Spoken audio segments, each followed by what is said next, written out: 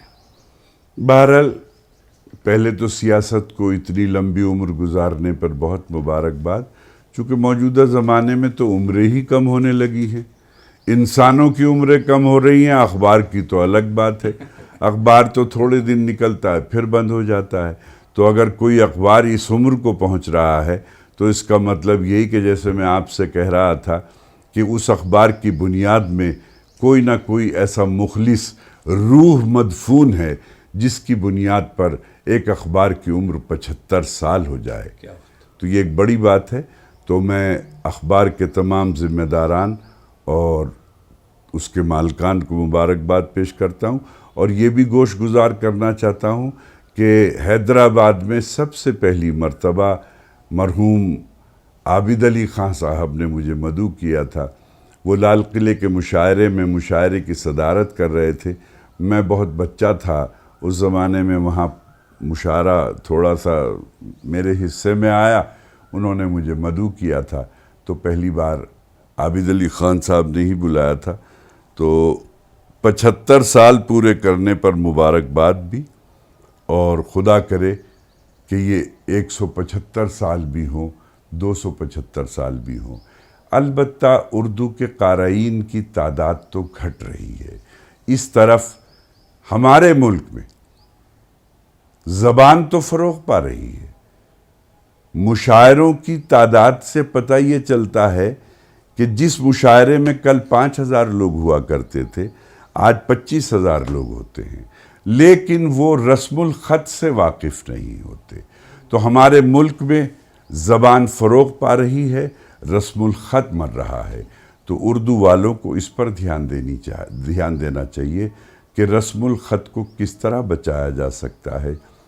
تو یہ بھی ایک ترکیب ہے کہ اگر ہر اردو والا کم از کم صبح کو ایک اردو کا اخبار خرید لیا کرے تو شاید ہم اپنی نئی نسلوں تک اردو کو زندہ رکھ سکتے ہیں، اور اگر اسکول میں ممکن ہو تو اسکول میں اردو پڑھائیں، کسی وجہ سے اسکول میں ناممکن ہو تو اپنے گھروں میں اردو پڑھائیں، اور میں بچوں کے والدین سے یہ گزارش کروں گا کہ آپ ٹی وی سیریل کے لیے، موبائل کے لیے جتنا وقت نکالتے ہیں، خدا کے واسطے اپنے لخت جگر، اپنے نور نظر اور اپنی آنکھوں کی ٹھنڈک یعنی کہ اپنے ننھے چراغ بیٹے اور بیٹیوں کے لیے 10 منٹ ضرور نکالا کیجئے۔ یہ جو 10 منٹ آپ کے یہاں زانو پہ، یہاں آپ کی بازو پہ لیٹ کر آپ کی بیٹی اور بیٹا یہ جو اسپرش ہے نا، یہ جو ٹچنگ ہے، یہ جو ماں باپ سر پہ ہاتھ رکھ دیتے ہیں، یہ کنیکٹیویٹی ہے نا، یہاں سے کرنٹ آتا ہے، تو یہ جو کنیکٹیویٹی ہے یہاں بازو پہ لیٹ کے جو بچے اور بچیاں اپنے ماں باپ سے بات کرتے ہیں، تو اس میں جو زبان سیکھی جاتی ہے، جو تہذیب، جو کلچر، جو تمدن، جو اخلاق سیکھے جاتے ہیں، وہ ساری زندگی یاد رہتے ہیں۔ تو اپنے بچوں کے لیے 10 منٹ ضرور نکالا کیجئے، اردو کی لفظیات بتایا کیجئے، ماں باپ کے ساتھ بیٹھنے کے آداب بتایا کیجئے، کھانے پینے کا طریقہ اور سلیقہ بتایا کیجئے، زندگی جینے کا شعور سکھایا کیجئے۔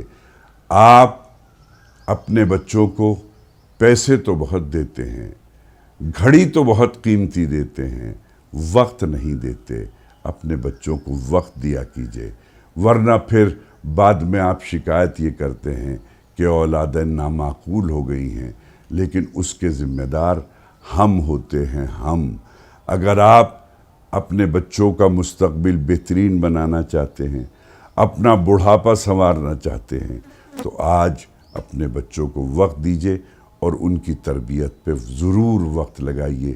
انشاءاللہ یہ کل کے بہترین معمار بنیں گے، بہترین انسان بنیں گے، بہترین ہندوستانی بنیں گے، بہترین بیٹا اور بیٹی بنیں گے، بہترین بہو اور داماد بنیں گے، بہترین ساس اور سسر بنیں گے، اور یہ سب چیزیں اگر بن جائیں تو ہمارا گھر، ہمارا محلہ، ہمارا پڑوس، ہمارا اسٹیٹ اور ہمارا ملک یعنی کہ ہندوستان، یہ سب جنت بن جائے گا، جنت جسے ہندی والے سورگ کہتے ہیں۔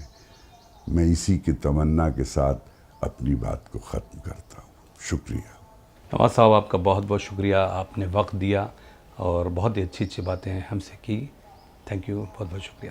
دوستو آج کے لیے اتنا ہی۔ ایسے ہی تابندہ ستاروں کا سلسلہ جاری رہے گا حیدرآبادی ستارے پروگرام میں۔ آپ اپنے دوست اور ہوسٹ KB جانی کو اجازت دیں۔ اللہ حافظ۔